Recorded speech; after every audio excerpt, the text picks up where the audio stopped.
ವೀಕ್ಷಕರೇ, ಕರ್ನಾಟಕದಲ್ಲಿ ಮಳೆ ಸುರಿಸಿದ್ದು, ಆಕಾಶದಿಂದ ಆಲಿಕಲ್ಲೆಲ್ಲ ಉದುರಿಸಿದ್ದು ಬಿಲ್ ಗೇಟ್ಸ್. ಬೆಂಗಳೂರು ಸೇರಿ ರಾಜ್ಯದ ಹಲವು ಕಡೆ ದಿಢೀರಂತ ಆಲಿಕಲ್ಲು ಮಳೆ ಸುರಿದಿರೋದು ನಿಮಗೆಲ್ಲ ನೋಡಿದ್ದೀರ ನೀವು.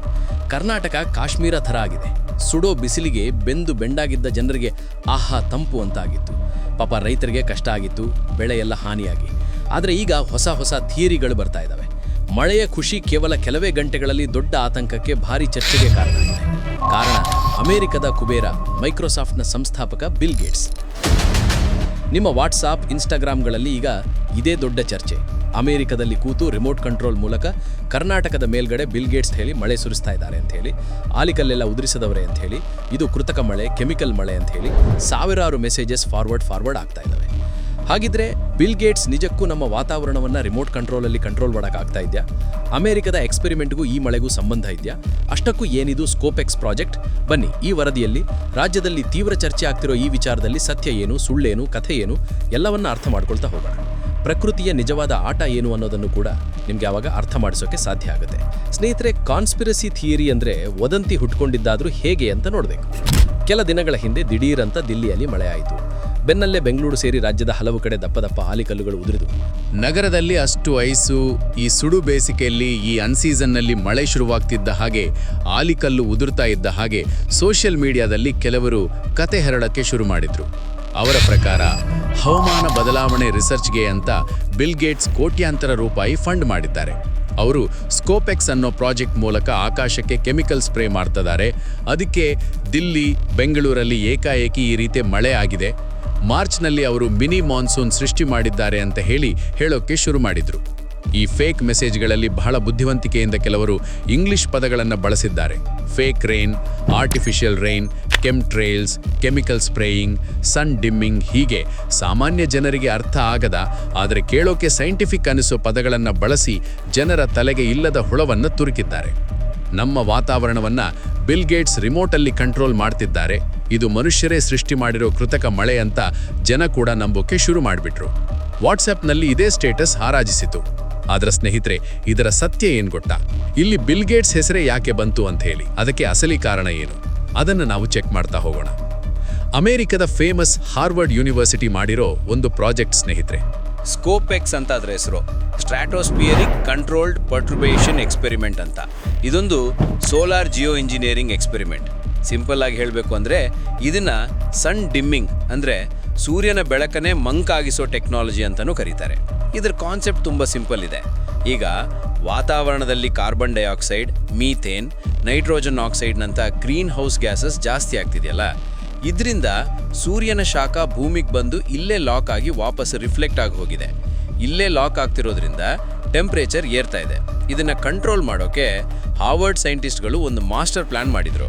ಭೂಮಿ ವಾತಾವರಣದ ಮೇಲ್ಪದರಕ್ಕೆ ಅಂದರೆ ಸುಮಾರು 20 ಕಿಲೋಮೀಟರ್ ಎತ್ತರದಲ್ಲಿರುವ ಸ್ಟ್ರಾಟೋಸ್ಪಿಯರ್ ಲೇಯರ್ಗೆ ಕ್ಯಾಲ್ಶಿಯಂ ಕಾರ್ಬೋನೇಟ್ ಅನ್ನೋ ಕಣಗಳನ್ನು ಅಲ್ಲಿ ಸ್ಪ್ರೇ ಮಾಡೋದು.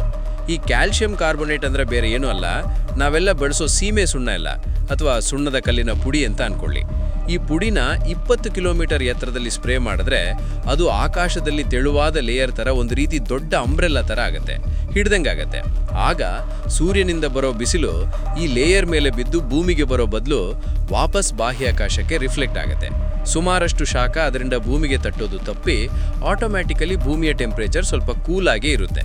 ಹೀಟ್ ಇಲ್ಲಿಗೆ ಬಂದು ಇಲ್ಲೇ ಟ್ರ್ಯಾಪ್ ಆಗೋದ್ರ ಬದಲಿಗೆ ಬರೋಕ್ಕಿಂತ ಮುಂಚೆನೇ ತಡೆಯೋಣ ಅನ್ನೋದು ಇದರ ಲೆಕ್ಕಾಚಾರ.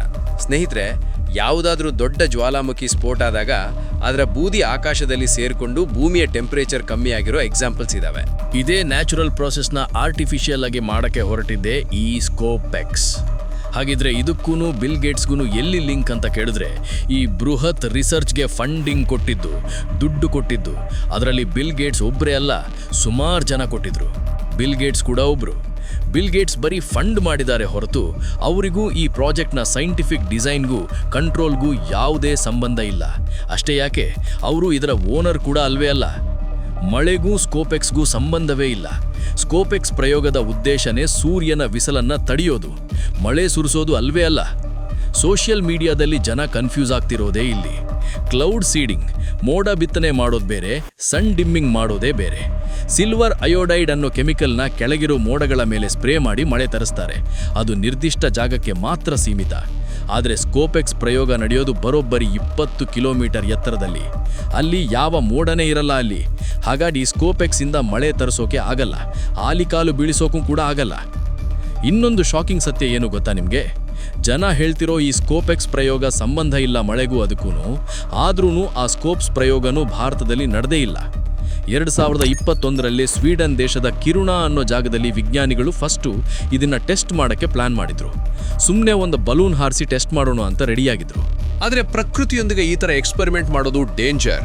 ಇದರಿಂದ ವಾತಾವರಣಕ್ಕೆ ಏನಾದರೂ ಪರಿಣಾಮ ಆದರೆ ಯಾರು ಹೊಣೆ ಅಂತ ಪರಿಸರವಾದಿಗಳು ಹಾಗೆ ಸ್ವೀಡನ್ನ ಸ್ಥಳೀಯ ಸ್ಯಾಮಿ ಕೌನ್ಸಿಲ್ ಜನಾಂಗದವರು ತೀವ್ರ ವಿರೋಧ ವ್ಯಕ್ತಪಡಿಸಿದ್ರು. ದೊಡ್ಡ ಪ್ರತಿಭಟನೆ ಆಯಿತು. ಹೀಗಾಗಿ ಸ್ವೀಡನ್ ಸ್ಪೇಸ್ ಕಾರ್ಪೊರೇಷನ್ ಹಾಗೂ ಹಾರ್ವರ್ಡ್ ಯೂನಿವರ್ಸಿಟಿ ಈ ಪ್ರಾಜೆಕ್ಟ್ ಅನ್ನ ಕ್ಯಾನ್ಸಲ್ ಮಾಡಿಬಿಟ್ಟಿದ್ದಾರೆ. 2024ರ ಮಾರ್ಚ್ ಹೊತ್ತಿಗಾಗಲೇ ಸ್ಕೋಪೆಕ್ಸ್ ಪ್ರಾಜೆಕ್ಟ್ ಕಂಪ್ಲೀಟ್ ಆಗಿ ಅಧಿಕೃತವಾಗಿ ನಿಂತೇ ಹೋಗಿದೆ. ಹಂಗಿರ್ಬೇಕಾದ್ರೆ ಪ್ರಾಜೆಕ್ಟ್ ಅನ್ನ ಕರ್ನಾಟಕದಲ್ಲೇ ಮಾಡಿದೆ. ಹಾಗಿದ್ರೆ ರಾಜ್ಯದಲ್ಲಿ ಆಲಿಕಲ್ಲು ಮಳೆ ಯಾಕಾಯ್ತು ಸ್ನೇಹಿತರೆ? ಇದೊಂದು ನ್ಯಾಚುರಲ್ ಪ್ರಾಸೆಸ್ ಅಂತ ಭಾರತೀಯ ಹವಾಮಾನ ಇಲಾಖೆನೇ ಕ್ಲಾರಿಫಿಕೇಶನ್ ಕೊಡಬೇಕಾಗಿ ಬಂತು. ಇದನ್ನ ಮಾನ್ಸೂನ್ ಪೂರ್ವ ಮಳೆ, ಪ್ರೀ ಮಾನ್ಸೂನ್ ಶವರ್ಸ್ ಅಥವಾ ಮ್ಯಾಂಗೋ ಶವರ್ಸ್ ಅಂತ ಕರೀತಾರೆ. ನಮಗೆಲ್ಲ ಗೊತ್ತಿರೋ ಹಾಗೆ ಮಾರ್ಚ್ ಮತ್ತು ಏಪ್ರಿಲ್ ತಿಂಗಳಲ್ಲಿ ಭೂಮಿ ಕಾದು ಕಾವಲಿಯಂತೆ ಬಿಸಿಯಾಗಿರುತ್ತೆ.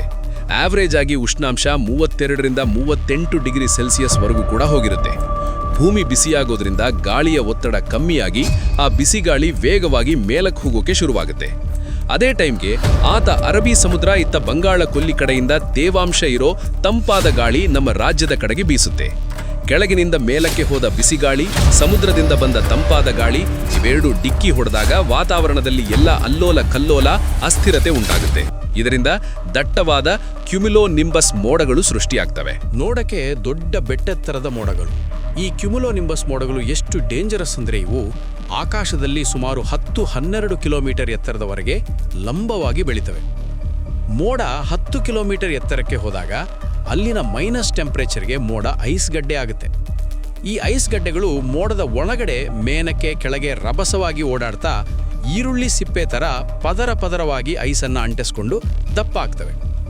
ಯಾವಾಗ ಆ ಗಡ್ಡೆಯ ತೂಕ ಜಾಸ್ತಿ ಆಗುತ್ತೆ ಆಗ ಭೂಮಿಯ ಗುರುತ್ವಾಕರ್ಷಣೆಗೆ ಸಿಲುಕಿ ಫೋರ್ಸ್ಫುಲಿ ದಬಾರಂಟೆ ಬಂದು ಕೆಳಗೆ ಬೀಳ್ತವೆ. ವಿಪರೀತ ವೇಗದಲ್ಲಿ ಇದನ್ನು ನಾವು ಆಲಿಕಲ್ಲು ಮಳೆ, ಹೇಲ್ ಸ್ಟಾರ್ಮ್ ಅಂತ ಕರೆಯೋದು. ಗುಡುಗು, ಸಿಡಿಲು, ಬಿರುಗಾಳಿ ಜೊತೆಗೆ ಬರುವ ಈ ಮಳೆಗೆ ಯಾವ ಬಿಲ್ಗೇಟ್ಸು ಕಾರಣ ಅಲ್ಲ. ಇದು ದಕ್ಷಿಣ ಭಾರತದಲ್ಲಿ ಪ್ರತಿ ವರ್ಷ ಬೇಸಿಗೆನಲ್ಲೇ ನಡೆಯುವ ನಾರ್ಮಲ್ ಪ್ರಾಸೆಸ್. ಹೆವಿ ಮೋಡಗಳಿದ್ದರಿಂದ ಈ ಸಲ ಸ್ವಲ್ಪ ಜಾಸ್ತಿ ಹೆವಿ ಆಲಿಕಲ್ಲು ಮಳೆ ಹೆಚ್ಚಿನ ಜಾಗದಲ್ಲಿ ಆಗಿದೆ ಅಷ್ಟೇ. ಸೊ ಸ್ನೇಹಿತರೆ, ಯೂನಿವರ್ಸಿಟಿಯಲ್ಲಿ ಈ ಥರ ತುಂಬ ದೊಡ್ಡ ಫ್ಯಾಕ್ಟ್ರಿನೇ ಇರ್ತವೆ, ಕ್ರಿಯೇಟ್ ಆಗ್ತಾನೇ ಇರ್ತವೆ. ಪುರುಸೋತಲ್ಲಿ ಏನೇನೋ ಮಾಡಿ ಜನರನ್ನು ಮರಳು ಮಾಡ್ತಿರ್ತಾರೆ, ಜನರಿಗೆ ಮಂಕು ಬುದ್ಧಿ ಎರಚ್ತಾ ಇರ್ತಾರೆ. ದಯವಿಟ್ಟು ವೆರಿಫೈ ಮಾಡ್ಕೊಳ್ಳಿ. ಈಗ ನಮ್ಮ ಈ ಪ್ರಯತ್ನ ನಿಮಗೆ ಇಷ್ಟ ಆಗ್ತಿದ್ರೆ ದಯವಿಟ್ಟು ಇದನ್ನು ಎಲ್ಲರಿಗೂ ಶೇರ್ ಮಾಡಿ. ಸಬ್ಸ್ಕ್ರೈಬ್ ಮಾಡೋದನ್ನು ಯಾವುದೇ ಕಾರಣಕ್ಕೂ ಮರಿಬೇಡಿ.